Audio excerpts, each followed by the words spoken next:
Hi, this is Mehdi, Hey, this is Fran. and this is Total Tactics Football. Fran, what are we discussing today? Yeah, so it's going to be podcast number 4. We're going to detail a little bit about Arsenal.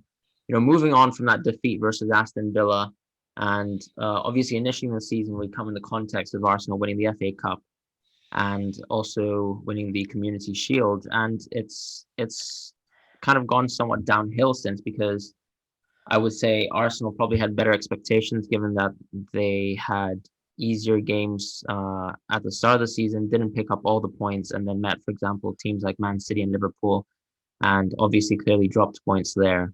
And since then, we would have expected maybe a bit of an uptick with the Leicester and the Aston Villa games, given the fact that Leicester had just lost, I think, to West Ham as well. And it didn't happen for Arteta. No, and here's the thing with Arteta. He's been a great manager who's come in to be able to stabilize a ship that was just weaving off in no direction particularly. But I think it's been a few months now that he's had the time to sort of imprint that defensive stability, and that's what we know. We've talked about Arsenal now becoming a team, as you mentioned, like sort of the Sean Dyche um, stability, or the old school sit in the back, be able to counter well. And Arsenal, for that phase that we've been going through, definitely needed that. But with the name of the club, the brand that is associated with Arsenal Football Club, and in general, I also believe the idea that what Arteta would like to implement in the long run is to be able to play expansive and attacking football. And that doesn't mean to sacrifice your defense, but there comes to a point where I think the focus of at least being able to dominate a game at home against a side that regularly you would presume to be a little below you in the table. But here's the part where they've stagnated. They've gone to the point where they've focused on keeping that defensive shape, and keeping their positions and working hard, and like doing all those non-negotiables, that they are now starting to struggle to express themselves. And in beautiful contrast, when you see Aston Villa play against them, in that team, you're looking at players like Grealish and Barkley, and Trezeguet, with Ollie Watkins allowed by their manager, allowed to express themselves. They're moving out of position. Grealish can grab the ball, he can dribble, he can take on players, he'll be all over the pitch. And that is something you don't really see with Arteta, because he is very strictly to rules, and he wants his team to be, following everything to a T.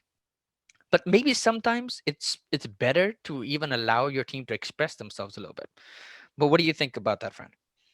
I agree with that absolutely. I think ultimately Arteta has moved on from a few formations, but ultimately the core of defense and having that defensive base is still there, and that's why we can see him emphasize players like Holding playing, and I think yes, you can see, for example, that first goal where you have Barkley and Grealish, they're sort of dribbling circles around Holding, and that's not really his fault. Ultimately he needs to be supported as well by Bellerin, who needs to drop back and support.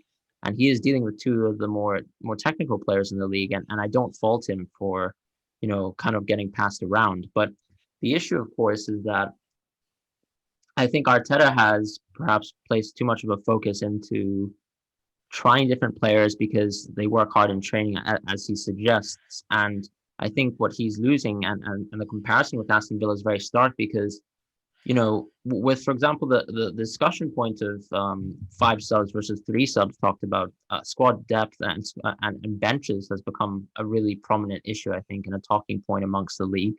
And you can see a team like Aston Villa where they have made big signings, but ultimately, not every single player on the pitch for them, or at least on their bench, is Premier League quality. Whereas maybe you could say Arsenal might have a more rounded out bench. I'd say top to Mhm. bottom, probably have 4 to 5 players every game that you can sub on, and you think will make a difference.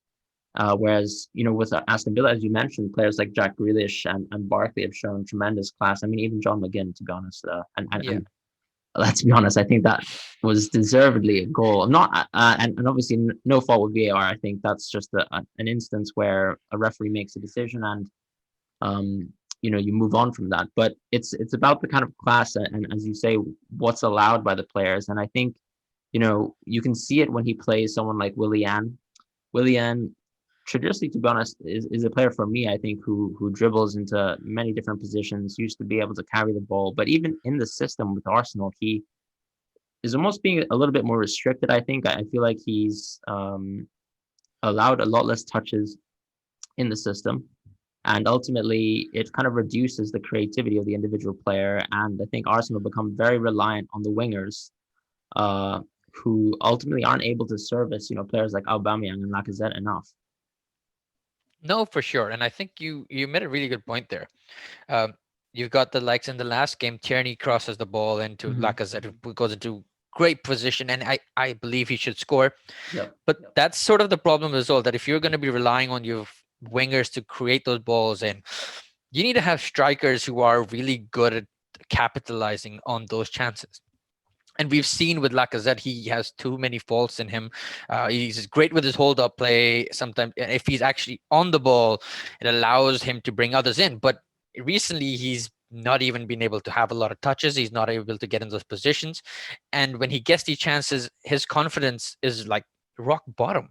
He struggles to if it gets worse, and he keeps digging a hole for himself. And we see this we every season, as I mentioned to you, is like twice we have a phase where Lacazette is off form. And that is just not good enough for you to have a striker who goes in these phases where he's struggling with form. But like you mentioned, with the wingers, we've like you talked about Willian and how the reason why Arsenal brought him in was that he is a player who can hold the ball, carry it, create those chances, and the system does not allow him to be able to be express himself much. But I also feel like there is this sort of like the first game against Fulham, he had just 2 assists. It was a great debut. Everyone's talking about this is something extra that we added to the team. They also really needed another winger who could hold the ball, be get part of the build-up.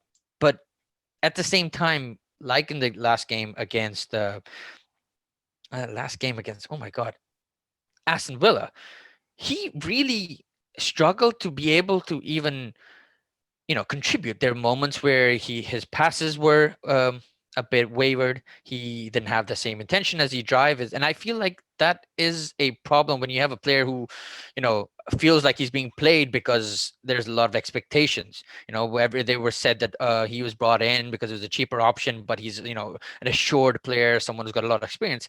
But with a lot of experience, you would want them to be able to at least contribute a bit more than he is recently, and he is not giving the goals or assists that you would want him to provide. And he's not. He was at fault in one of the second goals and the first goal for Aston Villa. And at the same time, it feels like sometimes when he holds the ball, he kind of slows down the game, which would be nice when you have a lot of players around him to be able to play in that slow build-up position. But with Arsenal, when you're trying to play with under Arteta, it seems it's move the ball from your goal to the opposition goal as fast as possible. It seems like it kind of slows it down. And I feel like this problem of wingers for Arteta is such a big one. You've got a 72 million player on the bench who, for some reason, just can't gel into the team. Either he doesn't get enough run-ins, or when he plays, he'll score a goal like we saw in the Europa League or something, but he just doesn't contribute enough.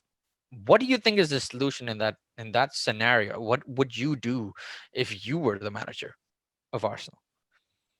Yeah, I mean, I think the interesting thing is, as you mentioned with Pepe, like let's look at Arsenal's FA Cup run, right?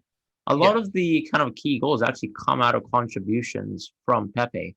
You've seen that Man City game. He makes that kind of back post cross, and he assists.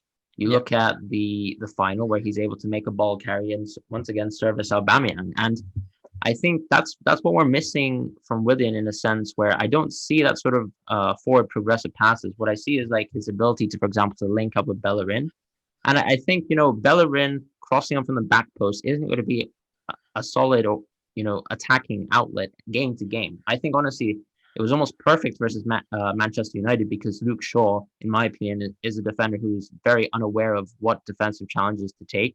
Sometimes he tucks in a little bit too early. Then he gives that kind of space to Bellerin, right? But the difference, Right. of course, is that when you play versus teams who have a lot more pressure on the left hand side. So, for example, when you watch United play, when Luke Shaw carries the ball down the left flank, you're not worried because you don't think he has any sort of offensive capability. And therefore, Bellerin's allowed to hold an offensive position and attack. The difference, of course, is now on the left hand side of Aston Villa, which is definitely their stronger side with Grealish there, able to kind of link up with Barkley from time to time. That is incredibly difficult for Arsenal to deal with. And then their ability to also pass out of those positions becomes so much worse because the defensive burden is increased. And I think, Tony Adams made a fantastic point where he said, Bellerin hasn't really improved too much as a player defensively, although we have seen much more, of an improved offense. And I mentioned his crossing as one of those examples where he has clearly improved. But, his defensive positioning, I think, is always supposed to be somewhat covered by, a right centre mid in the system. And I think it doesn't make sense when, you're still unable to actually launch effective counterattacks from the wings. And that simply comes down to the fact that someone like Willian is preferred.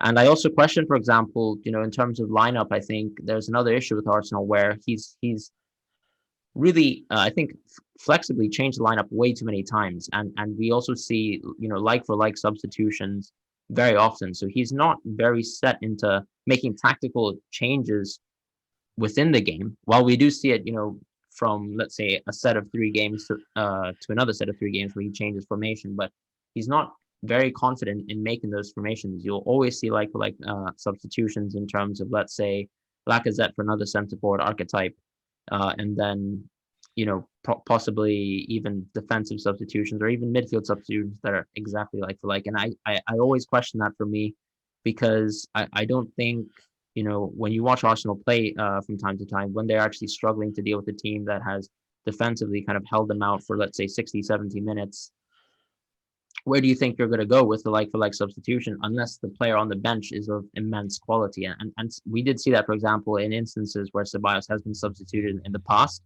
but you can't rely on that. And I think, tactically things have to change going forwards. And I think, when we're talking about Arsenal, ultimately, I think you've been very fond of the 4-3-3. So what do you think about that? Well, for me, I mean, he's played as when Partey was bought, we presumed that it's going to be a midfield three of Ceballos, Xhaka, and Partey. And I Hmm. know that in that midfield, you don't have enough drive. A player who'll be able to grab the ball, run through midfield, and maybe cause some havoc. Someone getting out of position, making run late into the box. But you can sort of cover that if your forwards are in those dangerous positions. We talked about Beller, you talked about Beller and getting to the byline and putting in crosses. But when he gets to that position, who's he aiming at? He has Lacazette and Aubameyang at most. Willian does not occupy those spaces. He doesn't get in this position. He likes to be either wide or someone outside the box. When we saw the best of Pepe last season, I remember I don't know if you remember in the final, he scored a goal which was offside. He likes occupying that position just at the edge of the box where he can take a really nice shot. He scored against Dundalk like that. He scored against Molde like that last season. The first game, I think it was last Christmas, New Year's Day against Manchester United. Again, from that position, when he's playing closer to the box, he can actually provide that sort of lethal finish, or which something Arsenal really lacks. So when you have at least have 3 bodies in there, and maybe you can add a Partey or a Xhaka or Ceballos, another midfielder to support. You have 3 to 4 players who either Tierney can cut back to or Bellerin can come back to. And like you mentioned, okay, if Arsenal has been playing with El Nene and Partey, and both players like to sit deep. Now you've got Willian who doesn't occupy those positions. With this current setup, Saka is going to be wide. He's not going to again come into those positions. Tierney they're both basically playing as left wing, left wing backs. It's the wings have been occupied, but there's no one inside to aim at. And if you put in aerial crosses, we don't have the players at the right criteria to be able to attack those balls. So if you want to play a game on the floor, if you want to play with your strengths, I think we've seen a few times before. This is what he did early on. Arteta, originally when he came in, was we used to play with 5 in the back. Basically, it would be four defenders. Torreira would be your holding midfielder, and then you would have Ozil, and you would have 4 attackers in front of him, which was Saka, um, Pepe, Lacazette, and Aubameyang. And there was the same cutback formation we would try, and it worked really well. We played a good game against Chelsea until they didn't have the physical stamina to continue on. They beat Manchester United, and it was something that was working. And I feel like maybe it's worth looking back at originally how he found some sort of attacking threat, or using the players to their best ability. Playing Aubameyang and Pepe on the wings too far wide, it just isolates them away from where they should be. They should be in the 20-yard zone, 25-yard zone. And if you're going to want to play them on the flanks, you want to bring them as the inside forwards for me. Wherein if you want width, you can use your wing backs, and then three midfielders should be enough to give defense to provide support to your center backs, like Gabriel, or if you have David Luiz, or I feel like Holding is a better defensive option in that case if you are playing with such an attack. But at least at home, you should be able to provide some sort of bodies into the box, that where if you're gonna want to cut back, you have players in there. Then you have three midfielders who can either, like you mentioned, Partey shifts the ball very well when he's shifting it to the right hand side, but he struggles when it wants to, cross field pass to the left hand side. Xhaka is perfect at both of them. So maybe having both of them in there kind of can provide some sort of distribution that maybe helps, move up the attack. And I do think that it's a period, like he's got 2 weeks off. It's something maybe Arteta should be looking at, because he knows he's trying something, it's not working, and you can't keep hammering the same thing in and out, like a round peg into a square hole. It just doesn't work. And I feel that it's time that he maybe tries something different. Maybe he looks back at what he did before and what worked at times that Arsenal did play well. What would you do if you had a chance? What do you feel like? Who are these? Any players that you think that their squad already has that he could use, or if there's maybe a different style that he could implement? Yeah, no, I agree with that. To be honest, I think Arsenal could very well try either a four. I mean, so obviously the thing is the 4-2-3-1 would realistically only work if there's Ozil, right? Right. And that's out of the question in a sense. So I think the only real option is like a 4-3-3 now, where I think instead of playing so much through the fullbacks, I think because basically in this system, there's no one who actually services this ball to Aubameyang other than, Yeah. let's say, a back post cross to Bellerin, which isn't always going to work out because that's more of that usually comes as a result of a defensive error. I mean, crosses to the near post work well because, if you have a centre forward who's strong and can hold up the play well, he can beat his man. But then a back post cross just means those are defensive lapses. And we saw that versus Man United. But I mentioned why, you're not going to get those chances every game. And so, therefore, the only resulting kind of assisting possibility within this system is a turning over the top ball, which that really only happens one every 3-4 games. You're not going to expect that to happen game to game. And ultimately, the service and the chances that Aubameyang gets is very, very poor. And added to that, I think obviously Partey has shown that he is a top class player. But even when you watch him play, he's so dominant in the midfield. And when he recollects the ball, he's very right footed. So he prefers to kind of shift the ball once again to the right, which is exactly the opposite of, whether of let's say Aubameyang, who would want to get that service and at least be able to link up and gel into the game. And I feel like one of the issues is that he gets so few touches in the system that ultimately, the few touches he gets, he's expected to almost dribble through one or two players, which isn't his strong suit. He needs to get the ball with space and a little bit of time so he can do his thing.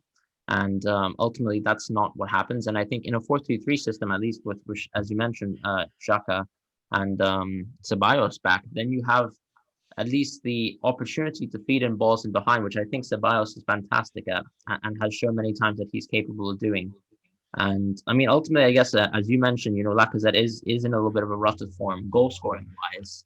And I know Arteta loves playing him because he kind of operates as this sort of modern striker who presses so deep, a little bit like Benzema, and the way he operates, deeper in the field and able to link up plays. But we haven't seen that as well too much lately from Lacazette, in all honesty. Right. And I mean, I think he needs to also reconsider as well, playing someone like Willock, for example, who, or even Nketiah, who are both players who have shown that they're a little bit more flexible and that they're able to actually run the length of the field and actually, for example, maybe draw defenders away, when an over the top ball is played. Because Aubameyang is almost fixated on so much by defenses that, people don't fear, in a sense, Lacazette being on the end of the ball. as much as I would say, let's say someone like Willock and Kedia, who show a little bit more promise, through their physical attributes. No, you're absolutely right. And I feel like the players like Willock and Ketia and maybe Martinelli when he comes back, Yeah, Martinelli would and be key. Martinelli, someone who, as we saw with him, he loves grabbing the ball and running at players. He has this sort of drive and directness. And out of the whole squad, he is the best in the air. He's shown that he gets into those near push chances and he scores. And that's what's crazy. He's like, you have two established strikers who can't do that, where this young kid from Brazil can do that. And that's, something maybe needs to keep an eye out. What's interesting is before that, he used to rely a lot on these youngsters, and Ketia got a lot more game chances. Willock used to get a lot more chances last season. This season, I feel like Arteta sort of being a bit more cautious and he's been playing the elders. And I feel, unfortunately, they haven't been able to give him as much as he would have hoped for. And Reece Nelson, someone who he's an odd one where I like him on the ball. He's good. His end product might not be there, but he Mhm. does enough to support the team. And if you're going to be playing Willian and Reece Nelson, who are sort of in a sense like the like of what are they going to be providing, I'd rather have a younger player who might be a bit more determined to try something else. This kind of might put Willian and make him feel like, okay, you know what, I don't have my place in the team isn't a given, and he might want to try a bit more in that sense. And I'm going to just go mention Willock. He's the only midfielder in this team who actually has some goals in him. He likes to get late into the boxes. And I feel like compared to last season, his finishing is getting a little better. It's like sort of a Yeah. Ramsey of old, where Ramsey had so many misses. Ramsey used to be an infuriating player because you knew he could get in the right positions. You'd get there and you'd be like, okay, this is a goal, but he would sky the ball over. And Willock was doing that so often last season as well. He just wouldn't be able to finish. His shot didn't have enough power. He'd sometimes be, would get double minded if he wanted to pass. But this season, I feel like in the Europa League, I know the competition isn't the same level of at the Premier League is, but it's where you're building something, and he's showing again and again that he's got the drive to make those runs late in the box, you know, score goals, create chances, be constantly annoying, and it's something I feel when you have that option available to you, it's nice to throw in something. Arsenal is become all of a sudden too familiar. It was great because no one knew what Arteta was going to do, and Arteta had moments where he was just fooling everyone. It was great, but now he needs a bit of spontaneity. He needs a little bit of something different because everyone knows how we're set up. We're going to use that Tierney left side, over the top to Saka or over the top to Aubameyang, go for the finish. It gets a bit too easy to know, and the other teams can set up in a way which stops you from playing. But if you add, if you trust your players, you add a little bit of a chance to your game. I'm not saying give away your defensive solidity because it's something that you need to build on, but maybe throw in a player that's going to be a little different, and I think you need to trust Pepe a bit more. Maybe play him a bit more closer to goal. Don't ask him to be what Willian does, but maybe ask him to do what he can do. We've seen from the edge of the box, he's pretty lethal in those moments that he has been. Using some players to their strength instead of trying to use everyone for a system might be an option that Arteta needs to think about over this winter international break. And coming up is Leeds away, and we know how Leeds play. This is another manager who likes his system. He's got his players. He doesn't care about individual players. It's about system. He wants to play the system. Players have to fit the system. And that's how it works. And that's why Nketiah could not work in Leeds, even though he was scoring, because Bamford would provide what Bielsa, believes in. And now Bielsa is also starting to show, pay off those dividends. How do you think this matchup's going to be? Arteta once won once before against Bielsa, but they have recruited well in the I feel the summer transfers, and I think they're sort of getting the hang of the Premier League. How do you think this matchup would be, and what can we expect? No, I agree with that. So I mean, it's interesting you mentioned like the system and for example, Bielsa's, impact on how he kind of chooses players in his own culture and how that's impacted Leeds and their kind of player selections. And I think the difference for me, I think, with Arteta is that he seems to be very open to allowing players to come into the system, but just as open to let players to go out of the system. And I think that's the complete opposite with Bielsa, where he seems very hard and fast with, someone like Bamford will almost certainly start every single game for the rest of the season. And he might be taken off at 60 minutes, but he will 100% play every single game. And it's the same with other players such as Ailing and Dallas, for example, in the team. And maybe you could mention that as depth. I mean, also Helder Costa as well has shown, for example, that he's absolutely key amongst the midfield when, let's say, Calvin Phillips is fit. But for me, I think that's a key thing that kind of links to this whole dynamic of partnerships. And I think whilst we're heralding bringing in young players and giving the opportunities, Arteta, I mean, the season is already quite established so far. We've already played 9 games. That's already a significant portion of the season gone. I mean, in actuality, you've played in a sense 24% of the season, roughly. And, the fact that our Arsenal, we can't say what is the best starting lineup for me is an issue. And I think heading into that Leeds game, I think it's a bit of a worry because the team doesn't seem to be gelling under the last kind of formation. And to be fair, Leeds have dropped points, but the way Leeds have dropped points is by quick counterattacks and by people kind of abusing the wide open spaces that they actually leave in the center of the park. So, for example, when you watch that Leicester game, the way Leeds play so wide and hugging the sidelines of both the fullbacks and the wingers means that there is open space sometimes. And when Calvin Phillips isn't there to kind of break up attacks and kind of hold the tempo of the game, the same way like someone like Cruz does for Leeds, means that kind of attacking through the center and breaking on the sides and kind of going inwards works really well. But then I don't see any player in Arsenal in terms of someone who can run at defenders like that. Aubameyang is great at kind of beating a defender when the ball is played, ahead of him. But carrying the ball, someone like that, Vardy is actually very, very good at that, strangely, and same with Barnes. Yeah. But I don't see that sort of same archetype in Arsenal. Maybe Pepe is one of those players, but that's the thing. So whether he's able to actually use players like that to kind of break open Leeds' defense, I think, is questionable. And I think ultimately we might actually see something that would be similar to actually that kind of draw that we saw with Man City, where I think the game was very rugged, very back and forth and open, but ultimately both defenses kind of shut each other out. No, you're right. And I mean, you're talking about those players, how someone who can carry the ball. Reminds me of the game in the FA Cup when Arsenal beat Leeds. Was he had Nelson and Pepe playing? Yep. Players who had able to carry the ball, run at the players, the defenders, and that is a already something that maybe Arteta needs to look back at. And like you mentioned, there are those gaps that they can exploit. We know they like to touch hog the touch lines, give that sort of width where there is space in the middle. And I don't know if Calvin Phillips will be back. Will he be back for that game? Not sure actually.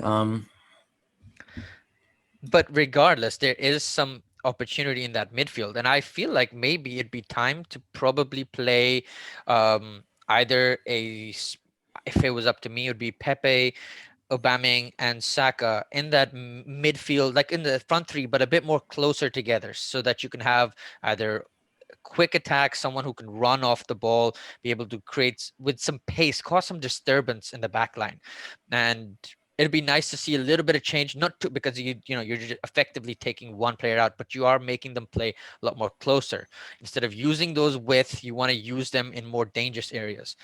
And I think it's gonna be a tough game because it's away, and I don't know how Arteta's gonna set up because he normally is gonna go for a cautious attempt. He knows how Bielsa plays, so we might see the opposite. We might see something similar with the whole five at the back, two in the middle. Try Yeah, I think to. that's very likely actually. Yeah. I feel the same because he might actually go for something that's worked before when you have to counter against a team that loves to play fast football, fast pressing, and moving. But maybe it's also time to try something else out.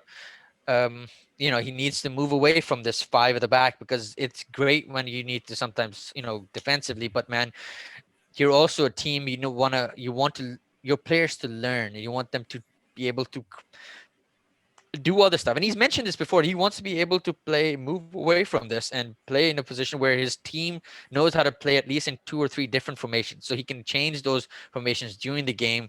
Add a bit of tactical flexibility. something Yep. that is very good. You need that something. And I actually surprisingly quite like Frank Lampard in that sense. He does that quite often where Yep, he he's does playing, indeed. Yeah. yes, and it's doing, and he's not afraid to do it like even at halftime at times where he'll just Hmm. switch out a player, go to a double pivot with the cam.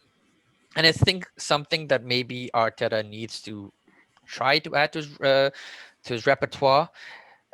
I wonder how the coaches are that he has on his in his team that can help him in that department, but it's something that he definitely needs to look at.